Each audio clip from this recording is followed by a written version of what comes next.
Hello students, कैसे हो आप सब लोग। वेलकम टू द सीरीज जहां हम लोग डिस्कस कर रहे हैं चैप्टर वाइज जीएसबी की कंप्यूटर स्टडीज की बुक को। याद आया जब हमने लास्ट वीडियो में डिस्कस किया था इस चैप्टर नंबर 2 के थियरी के बारे में, है ना। अब इस सीरीज का ये है 4th वीडियो और एक्सरसाइज का 2nd वीडियो। तो बिना टाइम वेस्ट किए यहाँ पर अभी ज्यादा बात करने की जरूरत नहीं है। आप सब मुझे भी जानते हो, आप इस सीरीज से भी वाकिफ हो, तो बिना कुछ ज्यादा टाइम वेस्ट किए welcome to my channel D coding. आज हम लोग बात करें 2nd चैप्टर के बारे में, 2nd चैप्टर के एक्सरसाइज के बारे में, जहां पर जो हमारा चैप्टर है वो CSS एंड जावास्क्रिप्ट के बारे में। ठीक है, हमने इसके आगे वाले वीडियो में पूरा का पूरा थियरी पार्ट कवर किया है। यहाँ पे हम लोग एक्सरसाइज को कंप्लीट करेंगे। ठीक है, अब इस एक्सरसाइज में फिर से 2 पार्ट होंगे, एक थियरेटिकल, दूसरा MCQ। थियरेटिकल क्वेश्चन साइंस के लिए इतने इंपॉर्टेंट नहीं है क्योंकि उनको 100 MCQ का पूरा पेपर ही आता है। ठीक है, इसमें ज्यादा कुछ पेपर स्टाइल में अभी तक तो चेंज नहीं दिखा है। ठीक है, और लेकिन हम लोग क्या करेंगे, ये थियरेटिकल क्वेश्चन आंसर इसलिए डिस्कस करें कि जिससे आपका पूरा का पूरा चैप्टर एक बार समराइज हो जाए। ठीक है, तो स्टार्ट करते हैं first part theoretical question answer से। सबसे पहला question, state the purpose of cascading style sheets. CSS को क्यों यूज करना है ऑल इन ऑल। तो वो क्या करते हैं, allow us to specify styles for the element of the website, keep the information content separate from the details of how to display it. हमने बात की थी कि यहाँ पर हम लोग क्या करते हैं, वो हेड टैग के अंदर CSS का कोड डाल देते हैं, जिससे क्या होता है कि हमारे पूरा का पूरा वेबसाइट का लोड भी कम हो जाता है और अंदर अंदर हमें टैग का भी इश्यू नहीं रहता है। ठीक है, मतलब आप उसका कंटेंट भी चेंज नहीं कर पाओगे, गलती से भी चेंज नहीं हो पाएगा। आपको अगर आपको जानबूझ के करना है, अगर कुछ मेजर चेंज आ रहा है तो आप करोगे ही करोगे। ठीक है, सीधी सी बात है। Okay, this detail of how to display document is called style and style specify the appearance of particular page elements on the screen. तो ये डेफिनेशन रहती है स्टाइल की, तो ये मैंने जस्ट ऐड कर दिया कि जिससे हमारा ये आंसर थोड़ा सा कंप्लीट लगे, कुछ नहीं। ओके, आगे बढ़ते हैं। Why should we keep the style and the content of the web page separate. ये दोनों चीज दूर दूर क्यों रख रही है, क्योंकि सीधी सी बात है कि आप अंदर कुछ भी गलती से चेंज ना कर पाओ, बस ये सबसे पहला पार्ट है। Details of how to show the elements on the web page is called style. It specify how to show elements on the screen. Keeping the style and the content separate helps us to avoid duplication in coding.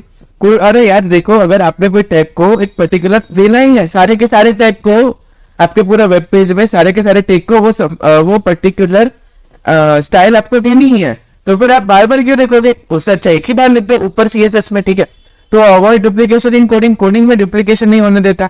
Use the same content with different style for different purposes and easy maintenance of code. मतलब एक ही जगह पर पूरा का पूरा आप change कर दो तो पूरे सारे के सारे जो भी सेम एलिमेंट्स होंगे सारे के सारे एक साथ चेंज हो जाएंगे। also आपका वेब पेज थोड़ा हल्का बनेगा, जिससे उसका लोडिंग स्पीड फास्ट हो जाएगा। तो जब आप नेट मतलब पब्लिश करोगे वेबसाइट को, जब आप दूसरे यूजर इंटरनेट पर डालोगे दूसरे यूजर्स को यूज करने के लिए, तब आपको क्या फायदा होगा कि वो जल्दी लोड करेगी। ठीक है, और एक बात, 5th थिंग कि आप लोग तो कंटेंट कुछ भी गलती से चेंज होने का टेंशन निकल जाएगा, कुछ भी आप ऐसे वैसे डिलीट नहीं हो जाएगा। ठीक है, तो ये CSS के फायदे हैं। ओके, मतलब ये इसको सिंटैक्स और स्टाइल और content of the web page को अलग अलग रखने के फायदे हैं। ठीक है, okay, explain the syntax of CSS कैसे लिखा जाता है। उसके अंदर क्या आता है, स्पेशल सिंबल होता है रूल्स करके, और इसके अंदर 2 पार्ट्स होते हैं, हमने देखा था, सिलेक्टर एंड डिक्लेरेशन। डिक्लेरेशन के अंदर और 2 पार्ट्स थे, प्रॉपर्टी एंड वैल्यू। सिलेक्टर क्या करता है, HTML एलिमेंट को सिलेक्ट करता है कि कौन से एलिमेंट पर वो हमें स्टाइल अप्लाई कर रही है, और डिक्लेरेशन क्या करता है, वो प्रॉपर्टी बताता है और वो प्रॉपर्टी के लिए वो पर्टिकुलर वैल्यू बताता है, वो डिक्लेरेशन में आ जाता है। इसमें मैंने एक एग्जांपल भी डाल दिया अपने, उसमें फोटो की तरह दिया गया, बस वही है, ठीक है, सेम टू सेम है। इसमें जो HTML का टैग है, style type equal to text CSS, ये लिखो ना लिखो उतना डिफरेंस नहीं लेता है, बाय डिफॉल्ट वो CSS से लेता है, लेकिन लिख दो तो अच्छा है। ठीक है, फिर H1 का टैग लगाया, H1 के टैग के नीचे लगा दिया कलर और ग्रीन। ठीक है, कलर क्या है, प्रॉपर्टी, ग्रीन क्या उसकी वैल्यू। ओके, तो यही बात है। सिलेक्टर क्या था, H1। ओके, CSS के एडवांटेजेस बता दो। एडवांटेजेस क्या है, तो वेबसाइट का फॉर्मेट चेंज कर रहा है without changing the data already present.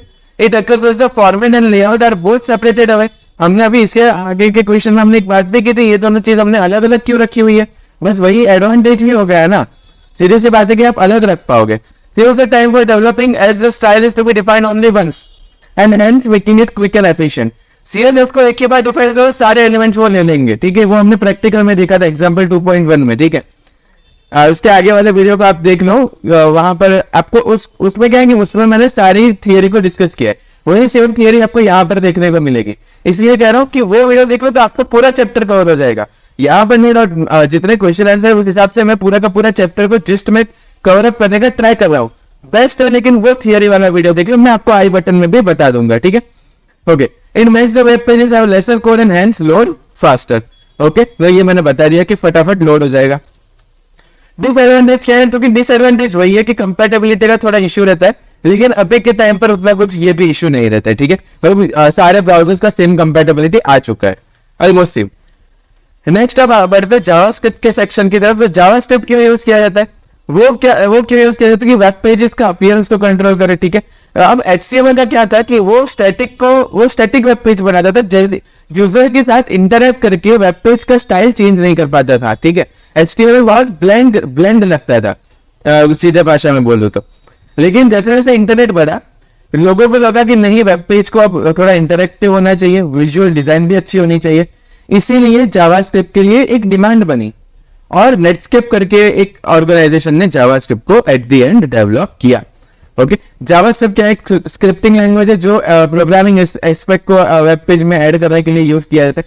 Scripting language क्या होती है, मतलब एक लाइट वेट कोडिंग लैंग्वेज होती है जहां पर आप ज्यादा बहुत एडवांस प्रोसेसिंग नहीं कर पाते हो, लेकिन हाँ आपका वेब पेज चल जाएगा, ठीक है। Hence for better interactive web page development we use JavaScript in HTML pages.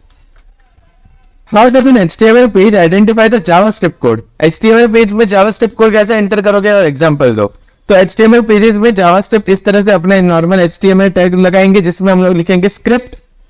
अब ये कोई भी डाल सकता है, हेड या फिर बॉडी, ज्यादातर प्रीफर हेड को किया जाता है, ठीक है। तो ये जो टैग है वो it tells the browser to interpret all the tags in between the tags as a script. मतलब एक जावास्क्रिप्ट के स्क्रिप्ट को ब्राउजर को बताने के लिए जावास्क्रिप्ट के स्क्रिप्ट को इस तरह के टैग में डाला जाता है। ओके, अब इसका एग्जांपल है, देखो मैंने पूरा का पूरा एक वेब पेज ही बनाया है, ठीक है। तो हेड डाल दिया, HTML डाला, हेड डाला, टाइटल डाला और उसमें स्क्रिप्ट दोनों डाल दी। स्क्रिप्ट के अंदर मैंने लिख दिया this is an example for question number 7। Question number 7 का एग्जांपल बोला है ना इन लोगों ने। स्क्रिप्ट टैग को बंद किया, हेड डाला, बॉडी टैग में डालने की जरूरत नहीं है। क्यों जरूरत नहीं? ये डॉक्यूमेंट डॉट राइट है ना, ये चीज क्या कर देता है, इसके अंदर बॉडी टैग, इसको बॉडी टैग में भेज देता है, मतलब ये डिस्प्ले करेगा वेब पेज पर, ठीक है। सीधी सी बात है, इसमें कुछ ज्यादा इसमें लिखने की जरूरत आपको नहीं पड़ेगी, ठीक है। और HTML यहाँ पर बंद कर दिया है, बहुत बढ़िया। तो अब बढ़ते हैं हमारे MCQ की तरफ। टोटल 18 MCQ है और यहाँ पर थोड़ा साइंस के लिए इंपॉर्टेंट हो जाता है, लेकिन बेहतर है कि आप पूरा का पूरा चैप्टर ही एक बार ही कवर कर लेना, ठीक है। ओके, तो MCQ की तरफ बढ़ते हैं। अपने 6 MCQ हम लोग यहाँ पर इस स्लाइड में कवर करेंगे। Which of the following allows specifying style for defining the visual elements on the website? Visual elements के लिए कौन से कोडिंग या फिर कौन सी लैंग्वेज का यूज किया जाता है? ऑफ कोर्स CSS का यूज किया जाएगा, ठीक है। Which of the following is known as a special symbol and syntax of CSS? ये क्वेश्चन थोड़ा इंपॉर्टेंट रहेगा क्योंकि ये लाइन ना कई बार मिस भी हो जाती है। इसमें आंसर आएगा रूल्स। कैसे रूल्स आया देखो मैं आपको बताता हूँ। एक ये है, कहाँ गए, सिंटेक्स ऑफ CSS, ये मैंने लिखा हुआ है। सिंटेक्स ऑफ CSS है स्पेशल सिंबल कॉल्ड रूल्स, ये याद रहना चाहिए, ठीक है। ओके, तो ये रूल्स पर हम लोग आ गए। Next, which of the following are two main parts of CSS? क्या है, सिलेक्टर और डिक्लेरेशन, है ना। Which of the following is an HTML element on which style can be applied? Is an HTML element on which style can be applied? कौन से element पर हमें style apply कराना है, तो हम लोग कैसे डिफाइन करते हैं? सिलेक्टर की तरह से यूज करके डिफाइन करते हैं। Which of the following is the correct syntax of CSS? क्या होता है, सिलेक्टर और फिर अंदर जाके डिक्लेरेशन, डिक्लेरेशन में पहले प्रॉपर्टी दूसरा वैल्यू, ठीक है। Which of the following has developed JavaScript? ये क्वेश्चन इंपॉर्टेंट रहेगा, ठीक है। नेक्स्ट के पाएगा, ये जिसमें डेवलप किया ना वो सारे क्वेश्चन थोड़े बहुत इंपॉर्टेंट रहते हैं, ठीक है। क्वेश्चन नंबर 7 की तरफ बढ़ते हैं। Which of the following scripting language allows adding programming to web pages? कौन सी लैंग्वेज से आप प्रोग्रामिंग डाल पाओगे वेब पेजेस को? सीधी सी बात है, जावास्क्रिप्ट से करोगे। Which of the following is a scripting language? Simple lightweight programming language does not contain advanced programming functionality. Lightweight अपनी कौन सी है? जावास्क्रिप्ट की बात हो गई है। ये दोनों क्या है, थोड़ा अच्छा वाला प्रोग्रामिंग फंक्शनलिटी ऐड कर रहे C और जावा, ठीक है। और HTML क्या है, वेब पेज बनाने वो तो काम का है नहीं अभी यहाँ पर, है ना। Which of the following tag is used to insert JavaScript code into an HTML page? हमने कौन सी बात की थी, स्क्रिप्ट के बारे में बात की थी, सीधी सी बात है। Which of the following symbol signifies the start and end of a JavaScript block? ये बड़ा इंपॉर्टेंट रहेगा, इसमें आंसर आएगा कर्ली ब्रैकेट, ठीक है। ये हमारे थ्योरी वाले में हमने बात की थी। Which of the following is a reusable block of code that performs a particular task? क्या आता है, फंक्शन आता है। Which of the following statement is used to return a value in a function? मतलब कौन सी ही तरह से हम लोग फंक्शन की कोई स्पेशली वैल्यू डालते हैं तो रिटर्न आएगा, रिटर्न कीवर्ड को यूज करते हैं, ठीक है। आगे बढ़ते हैं क्वेश्चन नंबर 13 की तरफ। Which of the following is generated by the browser due to interaction between user and web page. User और वेब पेज के बीच में इंटरेक्शन करेंगे तो क्या होता है, इवेंट को ट्रिगर किया जाता है। विच of the following is not an event. हमने कौन से देखे थे, अबाउट देखे थे, माउस ओवर देखे थे, मोर देखे थे, लेकिन सेट करके कुछ नहीं देखा था, ठीक है। आगे विच of the following is a container for storing data. Data को कैसे स्टोर किया जाता है जावास्क्रिप्ट के स्क्रिप्ट्स में, तो वेरिएबल की तरह यूज किया, वेरिएबल से यूज किया, उससे स्टोर करते। ये सेम चीज हम लोग जावा करके जो लैंग्वेज हम लोग आगे पढ़ेंगे उस पर भी यही सेम चीज अप्लाई होगी। तो वेरिएबल का कंसेप्ट सारी लैंग्वेजेस में सेम रहेगा, ठीक है। विच of the following stands for BOM। उसका फुल फॉर्म बताओ। इसका फुल फॉर्म क्या है, browser object model, okay. Which of the following is the top level object in browser object model. Top level क्या था, विंडो। इंपॉर्टेंट क्या था, document. Which of the following stands for NaN। नान के लिए क्या stand कर रहे हैं, नॉट अ नंबर, ओके। तो इसी के साथ हमारा ये पूरा का पूरा एक्सरसाइज का वीडियो कंप्लीट होता है। नेक्स्ट वीडियो में हम लोग बात करेंगे चैप्टर नंबर 3। चैप्टर नंबर 3 बहुत आपको मजा आएगा करने में, क्योंकि वो क्या है कि पूरी की पूरी हम लोग वेबसाइट अब इस बार डेवलप कर रहे हैं, जहां पर हम लोग बात करेंगे स्कूल प्लाजा करके, वो पूरी की पूरी वेबसाइट है, ठीक है। तो मिलते हैं अगले वीडियो में। Till then bye bye, take care, all the very best.